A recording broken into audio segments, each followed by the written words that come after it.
ప్రజలందరికీ మరియు రైతులందరికీ కూడాను నా యొక్క నమస్కారాలు తెలియజేసుకుంటున్నాను. మన మండలంలో ఈ యొక్క రబీ సీజన్కి సంబంధించి ప్రభుత్వం వారు వ్యవసాయ శాఖ తరఫున ఉత్తర్వులు జారీ చేసి ఉన్నారు. అదేమిటంటే పొగాకు పంటకు సంబంధించి నల్లబర్లి మరియు నల్లబర్లి సాగును పూర్తిగా నిషేధించున్నారు ప్రభుత్వం వారు. కాబట్టి మన రైతులందరికీ తెలియజేయటంగా ఎక్కడా కూడా నల్లబర్లిని సాగు చేయవద్దని చెప్పి మా యొక్క విన్నపం. ఎందుకంటే గత సంవత్సరంలో మనం పొగాకు పంట అత్యధికంగా రావడం వలన చాలా ఇబ్బందులు పడాల్సి వచ్చింది. ప్రభుత్వం వారు ఆ ఇబ్బందులు ఉండకూడదని చెప్పి భావించి జీవో రూపంలో మనకి నిషేధ ఉత్తర్వులు ఇచ్చున్నారు.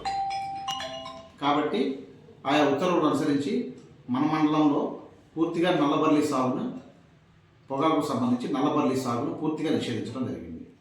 దానికి సంబంధించి ఎవరైనా కానీ ఎక్కడైనా కానీ పొగాకు పంటను ముఖ్యంగా నల్లబర్లి సాగు చేస్తున్నారని మన దృష్టికి వస్తే దాని మీద ముందుగా నోటీసులు ఇచ్చి ఆ నోటీసుల ప్రకారం తగు సమయం ఇచ్చి ఆ సమయం ప్రకారం వారే ఎవరైతే ఆయా పంటను నల్లబర్లి సాగు పంటను చేస్తున్నారో పొగాకు పంటను వారే తొలగించుకోవాలి. లేదంటే ప్రభుత్వం తరఫు నుంచే మేము తొలగించడానికి తగు చర్యలు తీసుకోవడం జరుగుతుంది. ఇంకపోతే తెల్లబర్లి, ఇది కొన్ని కంపెనీ వాళ్ళు తెల్లబర్లి అని చెప్పి మనకి రైతులకు ఇస్తున్నారు. దానికి సంబంధించి పూర్తిగా ఆయా కంపెనీల నుంచి రైతుకి వాళ్ళకి మధ్యన ఒప్పందం అంటే అగ్రిమెంట్, బాండ్ కానీ అగ్రిమెంట్ కానీ జరిగి ఉండాలి. ఫలానా సర్వే నంబర్లో ఫలానా గ్రామంలో ఫలానా పంటకి పొగాకు పంట తెల్లబర్లి సాగుకు మాత్రం మేము నారు ఇచ్చున్నామని చెప్పి వాళ్ళు ఇవ్వాలి. ఆ ఒప్పంద పత్రం అనుసరించే వాళ్ళు ఆ పంటని సాగు చేయాల్సి ఉంటుంది. ఇది కేవలం తెల్లబర్లికి మాత్రమే. అది కూడా ముందస్తు అనుమతి తీసుకొని వ్యవసాయ శాఖ నుంచి ముందస్తు అనుమతి తీసుకొని మాత్రమే సాగు చేయవలసి ఉంటుంది.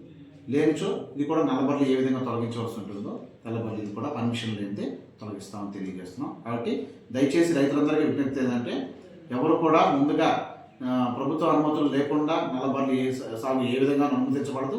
తెల్లబర్లి కూడా ఒప్పందం ఉంటేనే చేసుకోండి, లేకపోతే మీరు ఆర్థికంగానూ నష్టపోవాల్సి ఉంటుంది. ఎందుకంటే మళ్ళీ నాటిన తర్వాత మీకు ఖర్చులు అవుతాయి, కూలీ ఖర్చులు అవుతాయి, విత్తనం నారు ఖర్చులు అవుతాయి. ఇవన్నీ కూడా మీరు నష్టపోవాల్సి ఉంటుంది. కాబట్టి దయచేసి ఈ యొక్క రబీ సీజన్కి సంబంధించి ఉత్తర్వులు ఉన్నాయి కాబట్టి అమల్లో ఉన్నాయి కాబట్టి ప్రభుత్వ నిర్ణయాన్ని మనం గౌరవించి ముందుకు వెళ్దామని తెలియజేసుకుంటూ ముగిస్తున్నాం. ఇప్పుడు వరకు సార్ నల్లబర్లి ఎన్ని ఎకరాల్లో మీరు రిమూవ్ చేసి ఉంటారు సార్? ఇప్పటివరకు మేము 30 ఎకరాల్లో నల్లబర్లి రిమూవ్ చేసామంటే అన్ని గ్రామాల్లో కలిపి ఎదనపూడి మండలంలో.